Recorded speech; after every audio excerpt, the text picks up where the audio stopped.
Though the thinness of the air at this prodigious altitude made exertion somewhat more difficult than usual, both Danforth and I found ourselves bearing up very well, and felt equal to almost any task which might fall to our lot. It took only a few steps to bring us to a shapeless ruin worn level with the snow, while 10 or 15 rods farther on there was a huge roofless rampart still complete in its gigantic 5-pointed outline and rising to an irregular height of 10 or 11 feet. For this latter we headed, and when at last we were able actually to touch its weathered cyclopean blocks, we felt that we had established an unprecedented and almost blasphemous link with forgotten eons normally closed to our species. This rampart, shaped like a star and perhaps 300 feet from point to point, was built of Jurassic sandstone blocks of irregular size, averaging 6 by 8 feet in surface. There was a row of arched loopholes or windows about 4 feet wide and 5 feet high, spaced quite symmetrically along the points of the star and at its inner angles, and with the bottoms about 4 feet from the glaciated surface. Looking through these, we could see that the masonry was fully 5 feet thick, that there were no partitions remaining within, and that there were traces of banded carvings or bas-reliefs on the interior walls, facts we had indeed guessed before, when flying low over this rampart and others like it. Though lower parts must have originally existed, all traces of such things were now wholly obscured by the deep layer of ice and snow at this point. We crawled through one of the windows and vainly tried to decipher the nearly effaced mural designs, but did not attempt to disturb the glaciated floor. Our orientation flights had indicated that many buildings in the city proper were less ice-choked, and that we might perhaps find wholly clear interiors leading down to the true ground level if we entered those structures still roofed at the top. Before we left the rampart, we photographed it carefully and studied its mortarless cyclopean masonry with complete bewilderment. We wished that Peabody were present, for his engineering knowledge might have helped us guess how such titanic blocks could have been handled in that unbelievably remote age when the city and its outskirts were built up. The half-mile walk downhill to the actual city, with the upper wind shrieking vainly and savagely through the skyward peaks in the background, was something whose smallest details will always remain engraved on my mind. Only in fantastic nightmares could any human beings but Danforth and me conceive such optical effects. Between us and the churning vapors of the west lay that monstrous tangle of dark stone towers, its outre and incredible forms impressing us afresh at every new angle of vision. It was a mirage in solid stone, and were it not for the photographs, I would still doubt that such a thing could be. The general type of masonry was identical with that of the rampart we had examined, but the extravagant shapes which this masonry took in its urban manifestations were past all description. Even the pictures illustrate only 1 or 2 phases of its infinite bizarrerie, endless variety, preternatural massiveness, and utterly alien exoticism. There were geometrical forms for which an Euclid could scarcely find a name, cones of all degrees of irregularity and truncation, terraces of every sort of provocative disproportion, shafts with odd bulbous enlargements, broken columns in curious groups, and 5-pointed or 5-ridged arrangements of mad grotesqueness. As we drew nearer, we could see beneath certain transparent parts of the ice sheet, and detect some of the tubular stone bridges that connected the crazily sprinkled structures at various heights.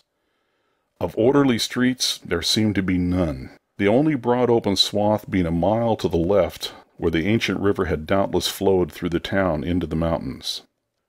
Our field glasses showed the external horizontal bands of nearly effaced sculptures and dot groups to be very prevalent, and we could half imagine what the city must once have looked like, even though most of the roofs and tower tops had necessarily perished. As a whole, it had been a complex tangle of twisted lanes and alleys, all of them deep canyons, and some little better than tunnels because of the overhanging masonry or overarching bridges. Now, outspread below us, it loomed like a dream fantasy against a westward mist through whose northern end the low, reddish Antarctic sun of early afternoon was struggling to shine. And when for a moment that sun encountered a denser obstruction and plunged the scene into temporary shadow, The effect was subtly menacing in a way I can never hope to depict. Even the faint howling and piping of the unfelt wind in the great mountain passes behind us took on a wilder note of purposeful malignity. The last stage of our descent to the town was unusually steep and abrupt, and a rock outcropping at the edge where the grade changed led us to think that an artificial terrace had once existed there. Under the glaciation, we believed, there must be a flight of steps or its equivalent. When at last we plunged into the labyrinthine town itself, clambering over fallen masonry and shrinking from the oppressive nearness and dwarfing height of omnipresent crumbling and pitted walls, our sensations again became such that I marvel at the amount of self-control we retained. Danforth was frankly jumpy, and began making some offensively irrelevant speculations about the horror at the camp, which I resented all the more because I could not help sharing certain conclusions forced upon us by many features of this morbid survival from nightmare antiquity. The speculations worked on his imagination, too, for in one place, where a debris-littered alley turned a sharp corner, he insisted that he saw faint traces of ground markings which he did not like, whilst elsewhere he stopped to listen to a subtle imaginary sound from some undefined point. A muffled musical piping, he said, not unlike that of the wind in the mountain caves, yet somehow disturbingly different. The ceaseless five-pointedness of the surrounding architecture and of the few distinguishable mural arabesques had a dimly sinister suggestiveness we could not escape, and gave us a touch of terrible subconscious certainty concerning the primal entities which had reared and dwelt in this unhallowed place. Nevertheless, our scientific and adventurous souls were not wholly dead, and we mechanically carried out our program of chipping specimens from all the different rock types represented in the masonry. We wished a rather full set in order to draw better conclusions regarding the age of the place. Nothing in the great outer walls seemed to date from later than the Jurassic and Comanchean periods, nor was any piece of stone in the entire place of a greater recency than the Pliocene age. In stark certainty, we were wandering amidst a death which had reigned at least 500,000 years, and in all probability even longer. As we proceeded through this maze of stone-shadowed twilight, we stopped at all available apertures to study interiors and investigate entrance possibilities. Some were above our reach, whilst others led only into ice-choked ruins as unroofed and barren as the rampart on the hill. One, though spacious and inviting, opened on a seemingly bottomless abyss without visible means of descent. Now and then we had a chance to study the petrified wood of a surviving shutter, and were impressed with the fabulous antiquity implied in the still discernible grain. These things had come from Mesozoic gymnosperms and conifers, especially Cretaceous cycads, and from fan palms and early angiosperms of plainly tertiary date. Nothing definitely later than the Pliocene could be discovered. In the placing of these shutters, whose edges showed the former presence of queer and long-vanished hinges, usage seemed to be varied, some being on the outer and some on the inner side of the deep embrasures. They seemed to have become wedged in place, thus surviving the rusting of their former and probably metallic fixtures and fastenings. After a time we came across a row of windows, in the bulges of a colossal five-ridged cone of undamaged apex, which led into a vast, well-preserved room with stone flooring, but these were too high in the room to permit of descent without a rope. We had a rope with us, but did not wish to bother with this 20-foot drop unless obliged to, especially in this thin plateau air where great demands were made upon the heart action.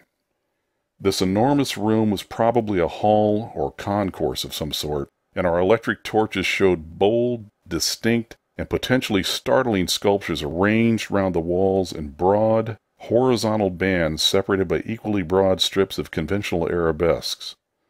We took careful note of this spot, planning to enter here unless a more easily gained interior were encountered.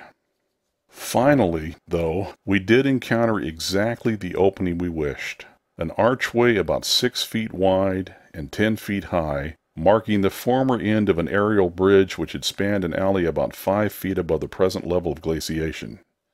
These archways, of course, were flush with upper-story floors, and in this case one of the floors still existed. The building thus accessible was a series of rectangular terraces on our left facing westward. That across the alley, where the other archway yawned, was a decrepit cylinder with no windows and with a curious bulge about 10 feet above the aperture. It was totally dark inside, and the archway seemed to open on a well of illimitable emptiness. Heaped debris made the entrance to the vast left-hand building doubly easy, yet for a moment we hesitated before taking advantage of the long-wished chance. For though we had penetrated into this tangle of archaic mystery, it required fresh resolution to carry us actually inside a complete and surviving building of a fabulous elder world whose nature was becoming more and more hideously plain to us. In the end, however, we made the plunge and scrambled up over the rubble into the gaping embrasure. The floor beyond was of great slate slabs and seemed to form the outlet of a long, high corridor with sculptured walls. Observing the many inner archways which led off from it, and realizing the probable complexity of the nest of apartments within, we decided that we must begin our system of hare and hound trailblazing. Hitherto our compasses, together with frequent glimpses of the vast mountain range between the towers in our rear, had been enough to prevent our losing our way, but from now on the artificial substitute would be necessary. Accordingly, we reduced our extra paper to shreds of suitable size, placed these in a bag to be carried by Danforth, and prepared to use them as economically as safety would allow. This method would probably gain us immunity from straying, since there did not appear to be any strong air currents inside the primordial masonry. If such should develop, or if our paper supply should give out, we could of course fall back on the more secure, though more tedious and retarding method of rock chipping. Just how extensive a territory we had opened up it was impossible to guess without a trial. The close and frequent connection of the different buildings made it likely that we might cross from one to another on bridges underneath the ice, except where impeded by local collapses and geologic rifts, for very little glaciation seemed to have entered the massive constructions. Almost all the areas of transparent ice had revealed the submerged windows as tightly shuttered, as if the town had been left in that uniform state until the glacial sheet came to crystallize the lower part for all succeeding time. Indeed, one gained a curious impression that this place had been deliberately closed and deserted in some dim, bygone eon, rather than overwhelmed by any sudden calamity or even gradual decay. Had the coming of the ice been foreseen, and had a nameless population left en masse to seek a less doomed abode? The precise physiographic conditions attending the formation of the ice sheet at this point would have to wait for later solution. It had not, very plainly, been a grinding drive. Perhaps the pressure of accumulated snows had been responsible, and perhaps some flood from the river, or from the bursting of some ancient glacial dam of the Great Range, had helped to create the special state now observable. Imagination could conceive almost anything in connection with this place.